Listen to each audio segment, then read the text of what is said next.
Welcome to the Frontline Herbalism podcast with your host Nicole Rose from the Solidarity Apothecary.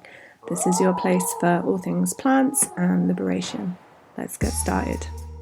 Hello friends, welcome back to the Frontline Herbalism podcast. The episode today is just short and sweet. It's about herbs for prison visits, but I know not everyone listening will have kind of prison visits as part of their life. So I still encourage you to really listen because there's like lots of kind of useful information about herbs that can support you on like very stressful, physically demanding days where you're sort of exposed to a lot of bugs, where you have a lot of like nervous system activation and pressure and tension. Yeah, these are some of the kind of herbs that I've been working with for a really long time. I've spent years and years and years visiting people in prison. Even before I was incarcerated, I started visiting people when I was about 16 or 17 years old. So yeah, it's been a big part of my life. Some years is much worse than others, depending on what's going on. Weirdly, this year I haven't done a single prison visit, and that is like gives me goosebumps to think about and makes me really miss my friends. I was obviously really unwell in my pregnancy, which meant traveling was near enough impossible, and the visits I attempted were just horrific, like just like vomiting all the way up the M5 trying to see my friend Sam. And then I obviously had my beautiful boy, and then I was kind of recovering because I ended up having like an emergency C-section. And since then, like, yeah, Lee getting COVID and stuff, it's been, yeah, I've definitely been like very nervous of kind of subjecting him to that journey. And yeah, you can only take a newborn in a car seat for like half an hour at a time, and you need to do lots of stops and stuff. So we haven't quite made it up. And then Rob's been away for several weeks, getting some support in rehab. So yeah, it's not been possible, but I'm grateful to have phone calls and stuff with people I love in prison every day. But yeah, I'm sure it will become part of my life again, maybe with less intensity. But yeah, so just shameless plugs. The Herbalism, PTSD and Traumatic Stress course is still open for enrollment. I haven't announced the date it's going to close yet, simply because it's so unpredictable as like when my baby naps, which is when I work. So I wanted to give the promotion like a solid, a solid 10 in terms of like effort. So yeah, but I'm planning to close it on the 9th of October. But if I get delayed with kind of the tasks I wanted to do to promote it, then I'm going to give myself some grace and extend it. The best way to know when it's closing is to join my newsletter. I'll put that in the show notes. I'm going to be talking about it more in the next few episodes. I'm going to focus on it. I'm going to be looking at some case studies around people who've experienced trauma and how herbal medicine has supported them. But yeah, I just want to encourage you to like, please don't miss this opportunity. Like, you would be shocked by the number of emails I get from people after I close the doors, like saying, oh, I really wanted to sign up. And I know like a lot of people are last minute, and that's totally fine. But like, just please like join it if you're interested, and please check out the page about the solidarity pricing. Like, no one is turned away for lack of funds. Like, I have a whole page about it, but like if you're experiencing poverty and financial distress, like, you know, I've made it possible to access it completely for free. So yeah, don't feel like it's not possible. There's other kind of accessibility options. Like, you could just pop in like a £5 donation a month, or you could pay like the standard price in installments, for example. So there's lots of different options. And yeah, I don't want people to miss it, because I really believe in the course. It's really transformed a lot of people's lives. You can read all the testimonials on the page, which is just a kind of tip of the iceberg really of people who've done it, and yeah, their experiences of working through the material and how life-changing herbalism has felt for them, and their nervous systems and their bodies and their engagement in sort of struggle and learning and campaigns and all sorts of things. And yeah, I personally think it's a really important, necessary offering, you know, especially with everything that's happening at the moment. I shared on my Instagram I don't have the picture of it right now to quote, but I'll put it in the show notes, crowdfunder about like for mutual aid in Lebanon right now, set up. So yeah, I'll put that in the show notes. Like, please kind of redistribute whatever surplus resources you've got and put it in there, to respond to this kind of continuous Zionist violence. Okay, so yeah, I hope you enjoy this episode. I hope you find something useful from it. And yeah, thanks for listening. Okay, take care.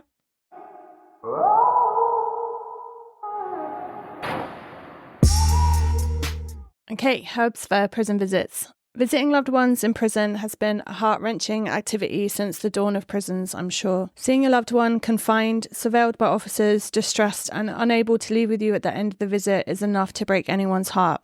Prison visiting regimes are different worldwide. In some countries, close family members may only be able to see their loved ones once or twice a year. Some only allow contact through a screen, while in other countries, conjugal visits are the norm.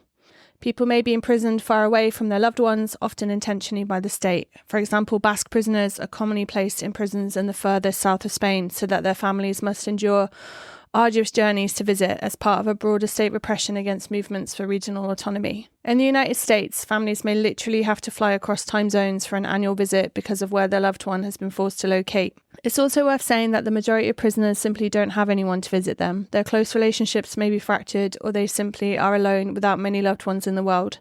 For those with families, being able to visit may simply be financially impossible or too difficult because of caring responsibilities for children or elders, for example. In the UK, people in prison are generally allowed a visit 2 to 6 times a month, depending on the status of their privilege. Prisoners being punished on a basic regime may only have 2 visits a month. People on standard, the majority of prisoners, may have 1 visit a week. That usually lasts an hour. Prisoners who are enhanced, like rewarded for good behaviour, in some prisons may be awarded 2 extra visits. Prisoners on remand without being convicted may also have more visits, or visits that last longer than those who have been convicted and sentenced. Some prisons have all of these on paper, but overcrowding makes the reality of booking visits very different. And so getting one once a month makes you lucky, quote unquote lucky, right? You're not lucky in prison, but I'm just saying, yeah, sometimes it's a real lottery as to whether you can book in or not.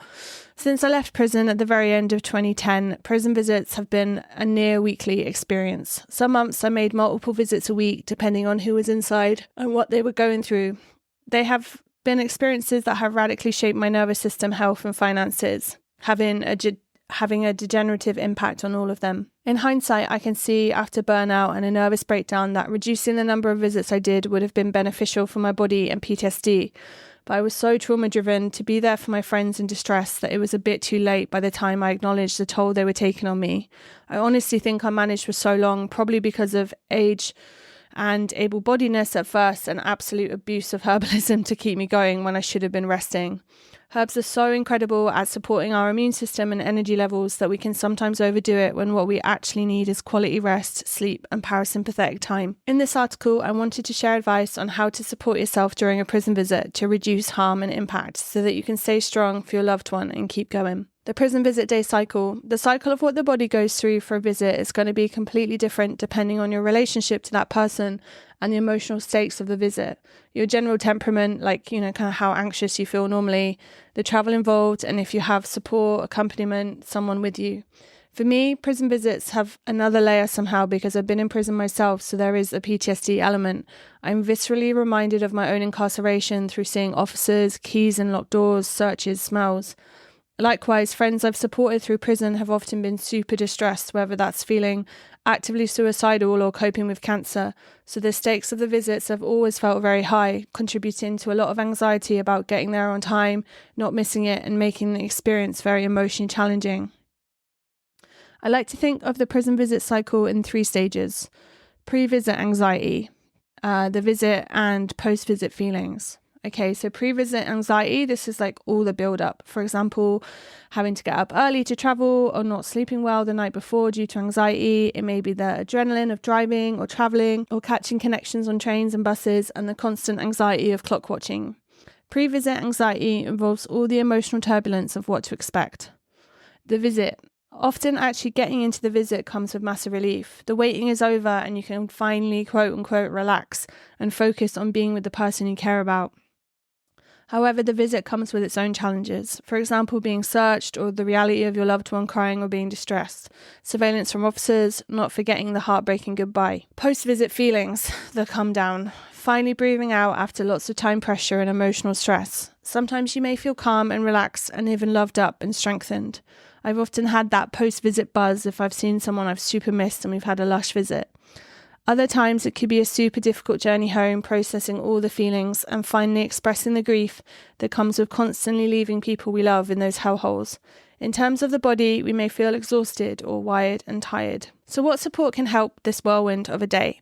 Our bodies are commonly in acute sympathetic fight or flight for a lot of the day, and that's a whole bunch of stress hormones and a lot of nervous energy. Maybe we feel anxiety in our stomach and our guts have gone sideways for the day. Maybe we've got back or neck pain from all the tension and apprehension. We all express distress differently. Okay, nutritional and other support on visit days. Reducing stimulants, for example, coffee. Having warm, comforting drinks is no bad thing when you are feeling emotional strain, and certainly most people can handle one coffee without ill effect, but we are all constitutionally different. For me, I'm a high energy, high adrenaline person with a lot of nervous system energy, which means more than one coffee and I can easily get the shakes. So for me, swapping out the soy latte with something more cooling and calming like chamomile tea has always helped, especially pre-visit when my nerves were highest. If you're able to, making a flask of your favourite herbal tea is ideal. This is how I would save money on expensive drinks, support my nervous system and get warmed up at cold train stations in the winter. Pre-making lunch or packing healthy snacks. Any trip out of the house means being vulnerable to all kinds of takeaways and fast food. While the options for healthy food on the go are slightly improving, we're still being overloaded with sugar, preservatives, unhealthy fats and oils and so forth, which are all often inflammatory. And don't get me started on the desire to comfort eat when we are under emotional stress. Our body literally craves sugar and fats, especially when we've been in fight or flight. Therefore, having healthier alternatives on hand is a good hack. I like to pack nuts, like walnuts, pecans, a couple of Brazils, and 100% dark chocolate, which is full of antioxidants and is a good source of magnesium. It scratches my itch when I'm craving chocolate after an emotionally stressful visit. Having friends for support. Having friends to text or offload on is absolute magic. Whether it's someone to just update on the journey or someone I can splurge on afterwards, their love and care is invaluable. If one of your close friends is regularly doing prison visits, why not suggest making a group chat for them so you can shower them with wholesome memes on prison visit days? Be sure to check in with them and how they're feeling. Having this social support is absolutely invaluable. Preparing music, playlists, podcasts, etc. I adore music. It's got me through everything in life. Having playlists on standby really helps me ground and strengthen me. Likewise, downloading podcasts to make the most of my time on a crowded train is really helpful. Meditation. Meditation is not always the easiest for people with PTSD, but many people find it extremely helpful. It could be that you have an application like Headspace or many of the million of alternatives on standby just in case. Supporting yourself to access more of a parasympathetic nervous system state will pay dividends in terms of reducing the stress on you through the day. Having enough of a travel buffer. I've really learned over the years that the more time and spaciousness I have before a visit, the more my nervous system can relax. I'm very lucky that my local ABC group has financially supported me over the recent years with prison visit costs, because it means, especially during the COVID-19 pandemic, that I can stay at a hotel or an Airbnb near the prison if I don't know anyone locally that can host me. It means I can get a relaxed train the day before, watch some trash and get a good night's sleep rather than getting up at 5 a.m. and being so stressed about making it to the prison on time. This one intervention has really made a difference to my nervous system over the years and made prison visits easier in general and less exhausting. If driving, then regular stops and stretching breaks are important. I'm no stranger to long drives. Stopping at whatever services I can and having a 10-minute walk around is so helpful. Likewise, doing sneaky stretches and rotations in the bathroom can help so much to reduce pain or the risk of a bad flare-up. Okay, herbal support on visit days. Immune support. Our immune systems can take a bit of a battering on prison visit days, with early starts, late nights, congested buses and trains, emotional stress, etc. all combined. Taking preventative measures is really helpful. These herbs are very helpful. Echinacea. Well-researched plant for supporting the immune system, particularly in cases of acute infection, like when it's just starting. It's a very accessible herb at Whole Food stores or even supermarkets these days. You could take capsules or tincture in the morning of your visit. Elderberry. Another well-known herb with a lot of antiviral and antimicrobial properties that is helpful in preventing infections and treating acute infections. Try the elderberry syrup recipe in the Calais section of this book for an amazing elderberry cough syrup that can also be taken as a general preventative for colds and flu. Licorice tea. Licorice tea with vitamin C. Licorice isn't the herb for everyone. There are a number of safety considerations to consider, so please check these out before taking licorice. For me, a trick I've used on prison visit days for years is to combine licorice tea with a vitamin C dissolvable tablet. Vitamin C is great for me because I'm prone to allergies and high histamine levels, an expression of chronic stress in the body. I find the licorice and vitamin C combo a great nourishing sweet drink. Sweetness is craved by the adrenals. Licorice supports the adrenal system and is also antiviral, and the vitamin C boosts the immune system, amongst other functions. It's easily transportable for me and is something more easy to make up, for example, in a hotel than a cafetiere with loads of dried herbs. I'm making out I stay in fancy hotels. It's not that. It's always like the shittest, cheapest ones near the prison. Just like FYI. Okay, Schisandra. Schisandra is a herb that has been used in traditional Chinese medicine for over 2,000 years and has a long history of traditional and indigenous uses in China, Korea, Japan, and eastern parts of Russia, like colonized Russia. Where Russia is colonized, sorry. Fortunately, it can be cultivated in temperate climates, making it more sustainable to use. A short paragraph won't do this herb justice, as it has a rich plant chemistry and a broad array of medicinal uses. Schisandra has strong antioxidant properties and strengthens the lungs, kidneys, and adrenals. It helps to lower elevated cortisol, reduces liver damage, and protects against neuronal cell death and cognitive impairment. This means Schisandra can help with concentration, memory, and general brain fog. It can also support with fatigue, physical endurance, and just in general to cope with stress. I call it my stamina herb. It has many other medicinal uses beyond this. I think it's an amazing medicinal ally when we're under a lot of pressure and need backup through the day. Ashwagandha. Ashwagandha has a vast and deep medicinal history all over South Asia, South Europe, and parts of Africa, including Ayurvedic and Unani systems of medicine. Ashwagandha has a strong affinity with the HPA axis, the hypothalamic pituitary adrenal axis, which involves the central nervous system and the endocrine system, adjusting the balance of hormones in response to stress. This is something I talk about more in detail in the Herbalism, PTSD, and traumatic stress course. Ashwagandha reduces cortisol levels, supports with nervous exhaustion, and supports the immune system, amongst 1,000 other medicinal actions. It's another stamina herb that I include in blends for myself when I know that my systems will be taxed. It's not always appropriate for people with PTSD who have hyperarousal symptoms, like anxiety or agitation, because it can be very stimulating. We also need to be careful that it doesn't enable unsustainable energy that drives us to burnout when what we really need is rest.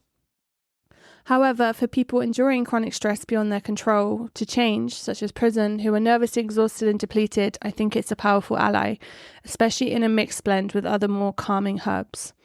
Astragalus. Astragalus is an amazing immune-supporting herb. I want to share that it's not appropriate during acute infections, for example, if you're already sick, but it's a fantastic preventative and can help with improving the overall function of the immune system. It increases the production of antibodies and white blood cell formation. It can also support the cardiovascular system as an antioxidant and diuretic, aiding heart function and blood pressure. Liver support. Dandelion coffee.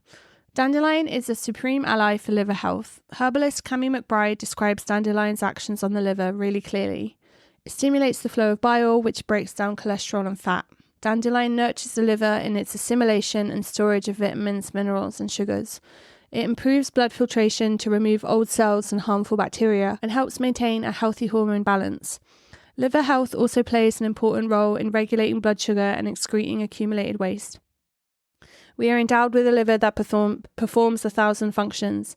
It is just plain courteous to eat some herbs to reciprocate all the liver does to make us happy. One of the most accessible ways of getting the benefits of dandelion is to have dandelion coffee. This is where the roots have already been processed and roasted, and you can use a cafetiere to make it as you would a normal coffee. It is a thick, dark liquid and delicious with some sweetened soy milk. Milk thistle. I will add a teaspoon of milk thistle powder to my morning oats on prison visit days as an offering to my liver. Evidence exists that milk thistle may be hepatoprotective, protective to the liver, through a number of mechanisms. This includes antioxidant activity, blocking toxins, and anti-inflammatory effects. Nervous system support. I've already talked about these plants in depth in other pieces of the book. I love them in a blend to offer support through the day to help turn down my background anxiety and support me to access a more parasympathetic state. These include milky oats, vervain, lemon balm, hawthorn, chamomile tea if I can get it, a flask of Earl Grey rooibos. I adore rooibos tea. It's an alternative to common tea with no caffeine. Earl Grey uses the herb bergamot for flavour, Bergamot has its own nervine properties as a gentle relaxant. It's also surprisingly antioxidant and antimicrobial, making it supportive of the immune system on long journeys with lots of exposure to bugs and germs. Prep in case of shock. I like to have some herbs available to take in case the visit has taken a super difficult emotional turn. For example, seeing a friend after their recent suicide attempt. See the Herbal Allies for Emotional Shock section for a variety of plant allies that are very supportive in these situations. And obviously I've recorded that as a podcast too. Rose Petal Soother, Motherwort, and the other herbs mentioned in that podcast. Sleep support. I discussed these herbs in depth in the Herbal Support for Nightmares section. Ensuring adequate sleep before and after a prison visit is really important for preventing a day with worse anxiety and for recovering from one that's been especially triggering or upsetting. My favourites are skullcap tea, passion flower, lavender oil. Okay, an example prison visit blend. If I'm travelling on the train and can't carry much, I'll often just try to take one blend with me in a small bottle. This is an example. Lemon balm, 25%, hawthorn, 25%, rose, 10%, elderberry, 20%, schisandra, 15%, and licorice, 5%. Okay, so that's all that is for this short and sweet episode. I hope you've heard some little tidbits that might be useful for you during stressful days. And especially solidarity for anyone whose lives are taking them to have to do regular prison visits and see loved ones behind bars. I definitely know how that feels. We'll hopefully get some herbal solidarity packs sorted for prisoner families again soon. Okay, take care. Thanks so much for listening to the Frontline Herbalism podcast. You can find the transcript, the links, all the resources from the show at solidarityapothecary.org/podcast.